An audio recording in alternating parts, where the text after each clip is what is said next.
Hi friends, आज हम बात करने जा रहे हैं भारतीय साक्ष्य अधिनियम 1872,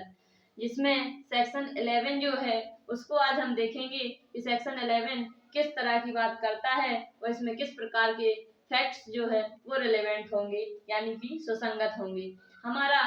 इंडियन एविडेंस एक्ट 1872 का जो सेक्शन 11 है वह बात करता है कि वे तथ्य जो अन्यथा सुसंगत नहीं है कब सुसंगत होंगे, यानी कि जो तथ्य जनरली सुसंगत नहीं होते हैं उनको कब सुसंगत माना जाएगा। तो यहाँ पर जो हमारा सेक्शन 11 है वह प्ली ऑफ एलवी के सिद्धांत पर बेस्ड है। प्ली ऑफ एलवी का मतलब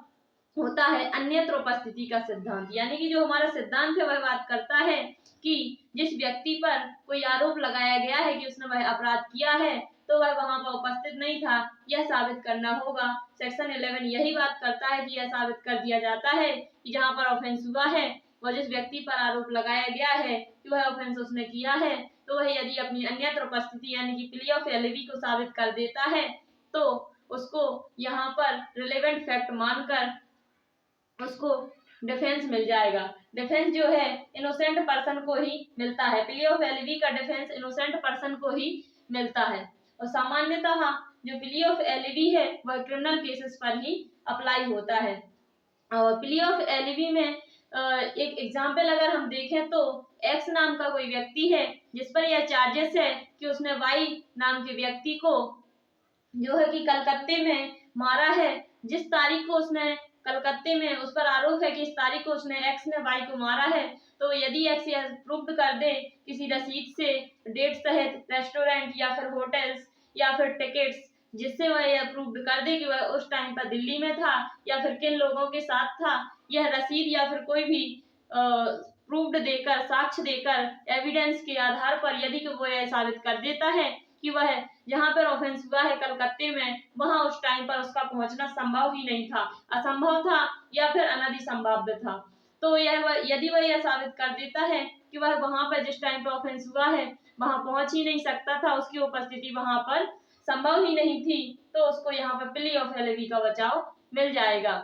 यहाँ पर हमने जो केस देखे हैं, एक जो केस था Dudhraj versus state of UP 1981 और इसके बाद Sagar Singh versus state of UP case आया था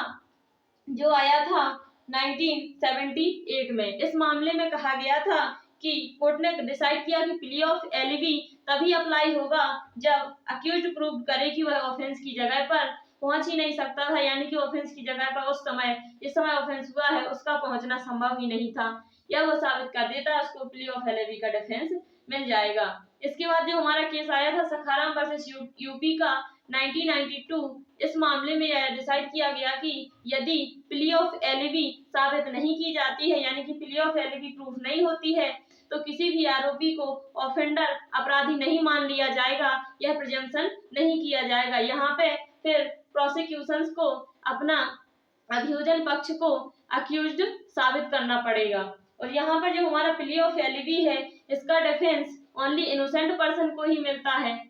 यानी कि प्ली ऑफ एलवी को एज अ डिफेंस के रूप में यूज किया जाता है। यहाँ पर सेक्शन 11 जो है वह यही बात करता है कि यदि वे तथ्य विवादक तथ्य या सुसंगत तथ्य से विपरीत हैं यानी कि असंगत हैं तो वह यहाँ पर रिलेवेंट हो जाएंगे सेक्शन 11 में। और इसका जो सेकंड क्लॉज है यह कहता है कि यदि वे तथ्य स्वयं में या फिर किन्हीं अन्य तथ्यों के साथ जुड़कर उन विवादक तथ्य और सुसंगत तथ्यों को विवादक तथ्य और सुसंगत तथ्यों के अस्तित्व को अनधिसंभाव्य और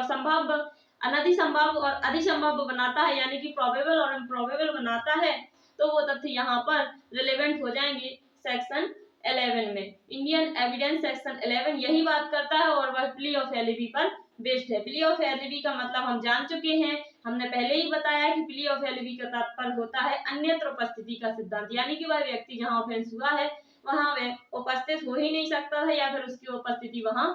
संभव ही नहीं थी। Plea of LV